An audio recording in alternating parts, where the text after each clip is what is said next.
So, what's up, everybody? As some of you may know, that excuse me, my throat. I had a tube down it last week getting surgery, so it's rough and scratchy. So the surgery went pretty good. I got about 40 staples in my stomach, so basically they cut me from my chest to my belly button. And I'm here giving free lessons for everybody because that's the way it should be.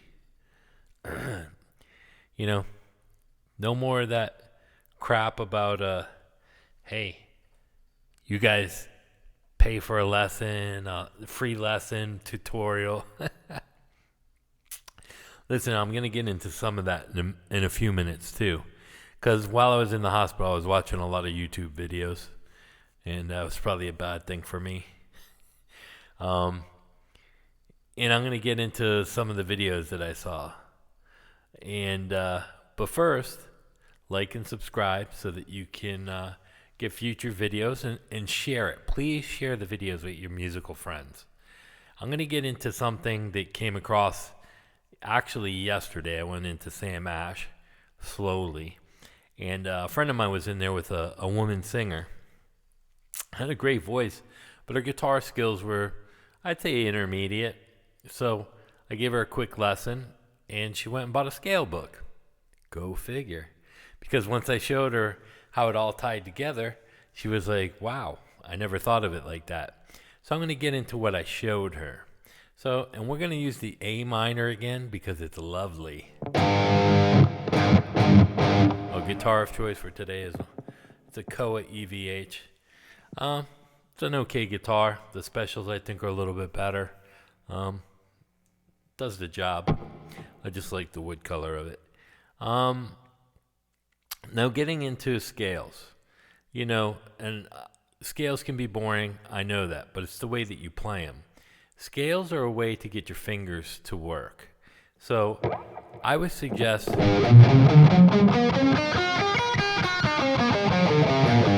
the scale, pick everything down as you ascend. When you descend, pick everything up. And then alternate pick. That's going to help the timing with your right hand. And I'm going to give you a couple tips in this video. One thing is technique. Even if you're playing power chords, you see my wrist right there. There's a bow. If I play a chord like that, sometimes I don't bow it. But if I play a regular power chord, I do bow it. And there's a reason. If you look at my hand and I unbow it, you can see my fingers lift up. So that means they would sit flat on the fretboard. If you bow it underneath, your fingers point down. And even though that you don't play everything like that, it's a good habit to get into because you want to create good habits. And this is going to go back into the pentatonic scale and why it's important. We're going to get into why it's important for vocalists too. Excuse me. So, and before I get into that, I want to show you something really quick. And this is how genius Eddie Van Halen was. Now in an A minor chord, or if you just play A power chord, there's an A note and an E note. What's he do in the beginning of Eruption? He slides down the E into an A. Then he slides back up into an E. And goes into the pentatonic scale. The genius of those notes that he picked are because that's how you create a chord. So he slid into the A chord and then went into the E note. He's using common chord tones within a chord. So he's in A minor. He chose A and E. A, E. And then worked up the pentatonic scale. That's how genius he was. And the genius is, it's very simple. Very, very, very simple. That's the genius of it. Now, taking that kind of mentality in scales, I'm going to ask everyone, Google which came first, scale or a chord. We're going to get into this because scales came first, guaranteed. Anyone that teaches guitar different, stop teaching. Sell your gear and go get an educational course. And I'm going to explain why. If you think playing chords or teaching chords first is better to get people to push down 4 strings at one time and create a chord like that without messing it up isn't likely. So how do you practice to fret? You play a scale single note.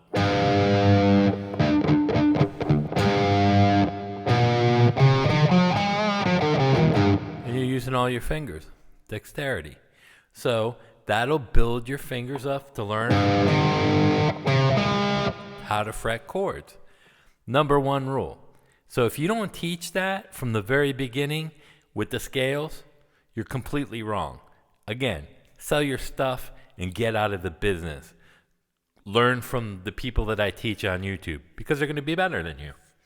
Second, the scale was created by vocals. And if you say you don't need to learn scales, those chords don't exist without that scale. In A minor pentatonic, all those notes are where the chords came from. They're built off of every single note in that scale. That's how it works. So if you keep that in mind and you're playing chords and keys and you go, well, I just want to learn how to play chords. Those chords are scale tones with extra notes in them. So you're playing A, C, D, E, A, C, D, E. You are playing the scale, whether you know it or not. So here's where it comes in. The vocalist in a band can't sing harmony. And harmony is created by one theory, because this is how the theory of it works. In a chord, you're going to create chords with vocals. And forgive me for my singing because my throat is really rough. A, E. And then in a chord, it's either major or minor. Major, minor. Major, minor. What did I do there? I just lift my index off the full chord. That's on the 3rd fret. A major, A minor. That's how simple that is. Now the vocalist is going to pick, the lead vocal is going to pick which note she wants to hit. A, E, A. They're going to pick whatever note they want to hit in the appropriate chord. But it's a 1, a 5, and a 3. And that's how harmonies are created. That's why scales are important. Because if you don't know that, you really can't sing either. You have to know the scale. You don't have to know every single note, but you need to know which note you're going to pick out of a chord so that everyone isn't doubling the note and it's just a doubled note and you got 5 doubled notes instead of a harmony. Very important. Very, very important. And here's another myth. People say, I didn't study theory. Oh, there's a lot of professional guitar players that didn't study theory. Correct. But that's a false statement because they did. And I'll tell you how they studied theory. Through ears, by being around musicians like me who took actual classes and tests. See, they didn't actually study theory in a classroom or sit down with somebody and have them educated about it, but they were around people who already studied theory. So in retrospect, when you look back in the beginning as they funneled all this information in, like the George Lynches and the Billy Sheehans, they didn't study theory, they learned theory. And they learned it through people who studied theory. So technically, they studied theory. Because you can't just have nobody never study theory and everybody just learns how to play. It had to start from somewhere. So whatever road they took or path, that's on them. But it's a false statement because there's a lot of professional musicians who technically didn't go to school for it, but they do know theory. So all you people who claim that and say, oh, they don't really know theory. No, they do know theory. They did learn theory, but they didn't study theory. Listen to how they say it. Okay, that's number 2 or 3. I don't even know all my points. So going back to this pentatonic thing in chords, even if you're just a singer and you're going to vamp on something,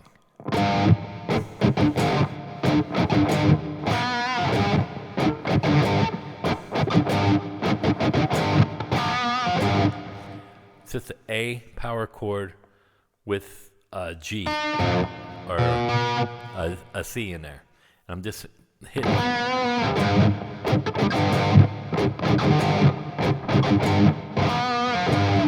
Is it the best rhythm in the world? No. But what you're doing is creating music, and you're starting to understand that you can throw some of those notes in with the chords to make it more interesting. That's what blues and jazz guys do.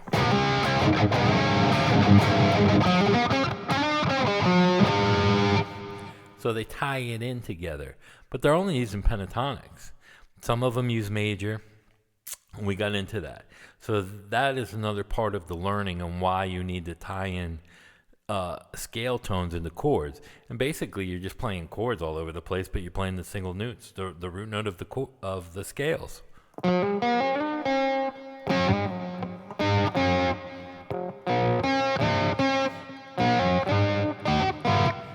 You know, whatever chord you're going to play, you're playing, those chords are scale notes. And it's built upon the scale note. So that's another reason. And that's how you come up with those harmonies and the vocal melodies. A melody follows a chord wherever you're moving. And then the harmony is inside the chord that you're moving to. The 1, the 5, and the 3. So those are very basic, important rules. Now, as far as you learning all these notes, there's a lot of things you can do with the scale. Jimmy Page.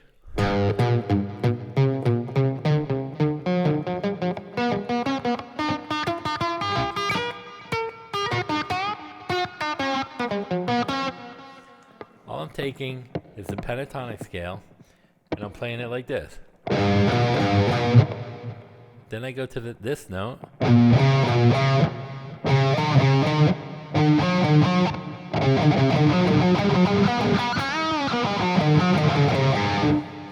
That's a pattern. So there's many patterns inside that little scale. You just got to find them. And like I said, I was explaining fifths before.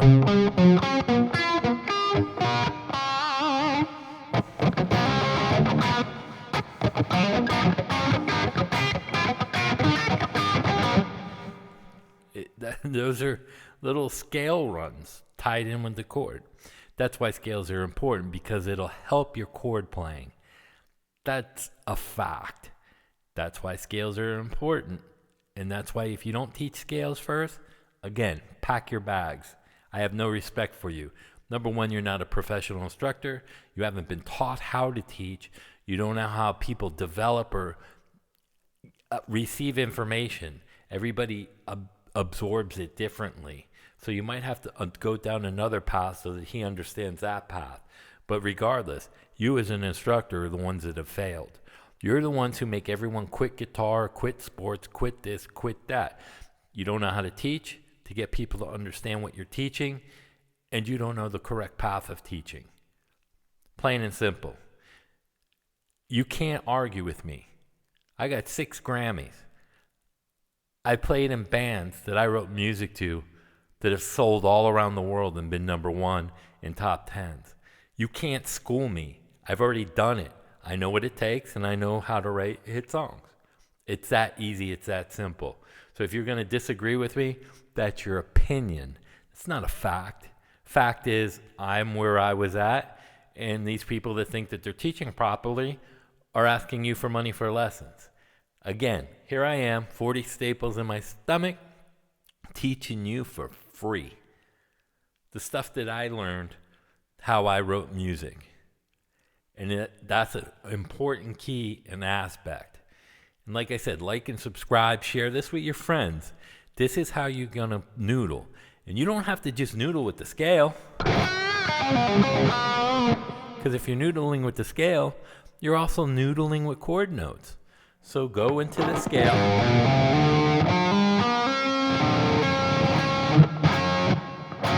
Create a chord. That's an E, This is a G, and that's a D. I'm going to use my pinky. Watch this.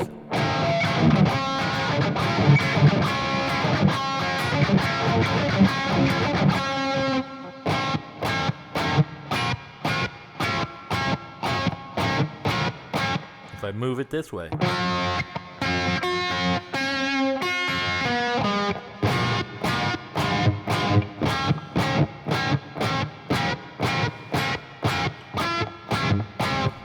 You can use any of those scale notes and build chords. I don't care how intervallic they are. If you're playing those notes, you can never go out of key. It's a fact. There's no secret to that, And like I said, the noodling is in your hands. If a guy says, "Oh, I've been playing guitar for 40 years," oh, you must be really good.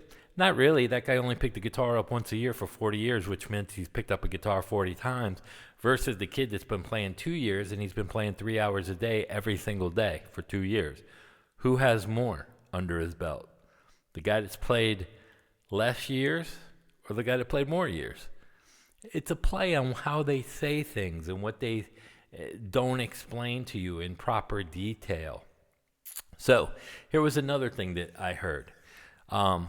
You can't add distortion to a track. So if I record a track and I don't have enough gain on that, I have to re-record the track. I can't say what I want to say because the video won't go on there. But my shoe would be up your and you wouldn't be able to sit down. That's the most asinine thing I've ever heard in my life. Another inexperienced YouTuber just trying to make money off of you people to get the subscriptions and like. So here's how you do it. I record the track in there. 5 years later, I don't like it. I rerun that track into an amplifier and hang a mic into that amplifier, and that mic is hooked to a different channel. I hit play and record, and I only have that track raised. All the other tracks are muted. It records the new track with more gain on it through the amp. I'm going to tell you how people were doing it back in 79, 80. Randy Rhoads, look it up, Google, with Kevin DuBrow. They reran all Randy's tracks through Carlos Cavazos amps.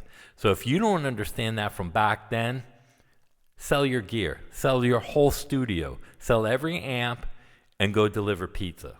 Because that's basically what you are. An unknowledgeable person in the industry trying to make money off bullcrap. Plain and simple.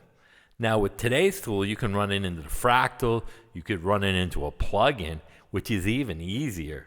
Or just run it back through a pedal, an overdrive pedal. It's that easy nowadays. You don't even have to rerun it through the amp, but if you want to get that amp sound and have it a little warmer sounding based on what it is, and tweak all the EQs on the amp setting, of course you can put more gain. Complete utter bull crap, we'll say. So I don't know where these people come up with all this crap. It's the same with the playing. Now I'm starting to see people talking about what I'm telling you. It's like they go through these YouTube channels to look for content to speak about. It's like these pedal boards. I've had Headrush, I got Fractal, I've had Kemper, and I like Kemper, don't get me wrong, but I don't think the effects in there sound as good as the Fractal. And I use an old Fractal, it's the AX8. This is a Cameron Atomica. It's a high gain setting. I like high gain. Can I take all that off? Yeah, here's with the drive off.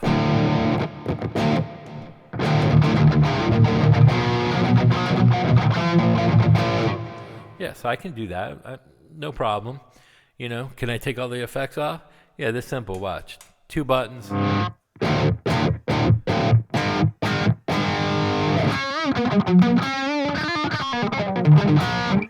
Yeah, it's that quick, that easy. Again, effects.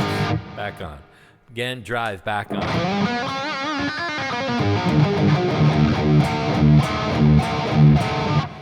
That's why I like that.